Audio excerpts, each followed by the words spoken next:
There's a very well-known verse in the Quran where Allah subhanahu wa ta'ala, He says, فَلَا تَقُلْ لَهُمَا أُفٍّ وَلَا تَنْهَرْهُمَا وَقُلْ لَهُمَا قَوْلًا كَرِيمًا. Never say to your parents even uff, nor yell at them, rather address them gently and respectfully. In this verse, Allah subhanahu wa ta'ala has given you a clear spectrum on how to speak to your parents. On one side of the spectrum, Allah's told you not even to say uff, which is actually something very deep. If you think about it, what is uff? Uff is the slightest expression of frustration. It's literally you just exhaling some air that you yourself can't even hear it sometimes. And even doing that to your parents is something that is haram and is something that is sinful. And so if uff is haram, then automatically anything that is more than that is also haram too. So for example, that could be speaking to them harshly, or cutting them off when they're trying to speak, or arguing with them, or insulting them, or raising your voice over them, and the list goes on and on. So that's one side of the spectrum. Then Allah subhanahu wa ta'ala tells us at the end of the verse where He says, وَقُلْ لَهُمَا قَوْلًا كَرِيمًا, address them gently and respectfully, the other side of the spectrum on how we should be speaking to our parents. Whenever you guys speak to your parents, you always have to be soft, kind, and gentle. There is no situation where you can budge from that. And to make this reality crystal clear, in the next verse after the one that we've just mentioned, Allah subhanahu wa ta'ala paints you a beautiful image that speaks 1,000 words. Allah subhanahu wa ta'ala, He says, وَاخْفِضْ لَهُمَا جَنَاحَ الذُّلِّ مِنَ الرَّحْمَةِ. Lower to your parents the wing of humility out of mercy. Subhanallah. Allah has likened our state with our parents to the state of someone who's bent down in humility with his wings completely let loose, no tension at all, and he's covered in the aura of mercy towards them. The scholars, they've looked at this verse and they've said that basically what this is like, it's like a slave that is addressing his master who is firm, harsh, and easy to make angry. Even if your parents are kind, you should be like that slave that we've just mentioned, as if your parents are a master who is harsh and easy to make angry and someone who's just short-tempered. Can you imagine how such a slave would be with such a master? He'll calculate every single word before he says it. Is that going to upset them? Is that going to make them happy? He'll say it in the best of manners with a soft-spoken voice, because if the master senses any harshness, he's going to erupt. And whenever the master speaks, the slave will never interrupt whatever he's saying. And he's never going to raise his voice to his master whenever he is speaking to him. This is how we should be with our parents when we speak to them. We should never ever lock horns with our parents. We should never ever cut them off when they're talking. We should never be harsh to them. We should never make them feel like that we know more than them. We are the slaves and they are our masters. And what I've mentioned right now is the strict boundary that Allah subhanahu wa ta'ala Himself has placed, and there's absolutely no situation in which you can cross that boundary at all. Otherwise you would be sinful and you would have entered the scope of Birrul Walidain, which is dishonoring your parents. Now that we know how we should be with our parents in our speech, let's now get into some specific situations that fall under this category. If you see your parents doing wrong, can we advise them? Should we advise them? The answer is yes. If you see your parents do wrong and you're 100% certain that you have the correct knowledge to advise them, then you should use your speech to advise them. But with that said, pay attention. Your advice can only be given with absolute humility and gentleness, just like the slave talking to his harsh, short-tempered master. And if you know that advising them will make them angry and it will lead to some sort of argument, then you must not advise them and just make dua for them instead. Perhaps you can even wait for a different time to advise them. The point is, you need to realize that your parents are not like the rest of people. But with that said, you can be wise with delivering your advice such that they don't realize that you've actually advised them. This happened in the time of the Prophet ﷺ, or around that time, where Al-Hasan and Al-Husayn radiallahu anhum, they once walked past a older companion of the Prophet ﷺ, and they were much younger. And they basically saw this companion making wudu wrong.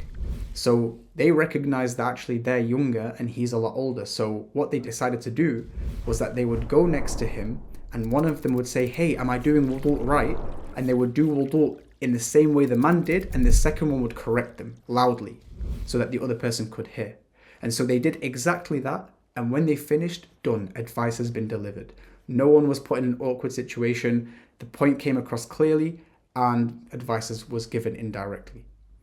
But this requires wisdom, right? So from your perspective, you know your family dynamic. Study your family dynamic and always think of the best way to deliver advice so that your parents don't even feel like they've been advised. Be indirect, be subtle, praise them first. Maybe advise them when they're in a very happy mood.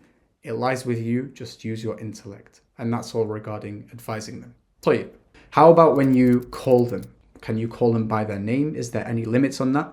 Yes, absolutely. The scholars have mentioned that there are limits and that we should not call our parents by their names. You should only call them by what is befitting of them. So for example, mum or dad in English, or if you have a different language, the equivalent. Or you can actually call them by anything that's beautiful, like a beautiful name. So in Arabic, you can say Habibti, which is my love, or you can say Hayati, my life. But of course, if your parents are okay, and pay attention, if your parents are okay with you calling them by their names or by some sort of nickname, then you can address them with that, but keep it limited and to just every once in a while, because if you persist in that, it can very easily be taken as disrespect. And if you catch them on the wrong day or whatever it is, or the wrong time, then it might actually make them angry, which is the last thing you want. So that's it for addressing your parents. The last specific situation we're going to mention is making dua for our parents. Let's revisit the verse where we mentioned وَخْفِضْ لَهُمَا جَنَاحَ الذُّلِّ مِنَ الرَّحْمَةِ, lower to them the wing of humility out of mercy. Listen to the rest of the verse. Allah subhanahu wa ta'ala, He says, وَقُلْ رَبِّ ارْحَمْهُمَا كَمَا رَبَّيَانِي صَغِيرًا, and say, my Lord, have mercy upon them just as they brought me up when I was young. Here we have a clear command from Allah subhanahu wa ta'ala to use our speech to make dua for our parents, thus making it a form of Birrul Walidain. Subhanallah. Now listen to how profound what I'm about to say. Do you remember how in the first lesson we said that Allah only ever commands us to be grateful to Him and our parents in the Quran? Since the 5 daily prayers that we pray are a form of gratitude towards Allah, the scholars have commented on this and they said likewise we need to be making dua for our parents at least 5 times a day. Subhanallah. And so at the end of each prayer, we should all ask Allah subhanahu wa ta'ala to forgive them and have mercy on them. And even better, you can say in Arabic, رَبِّ اغْفِرْ لِي وَلِوَالِدَيْ رَبِّ ارْحَمْهُمَا كَمَا رَبَّيَانِي صَغِيرًا. Oh Allah, forgive me and my parents. Oh Allah, have mercy upon them just as they brought me up when I was young. Subhanallah. طيب, what if the parents are non-Muslim? Very important question. Does this still apply to them?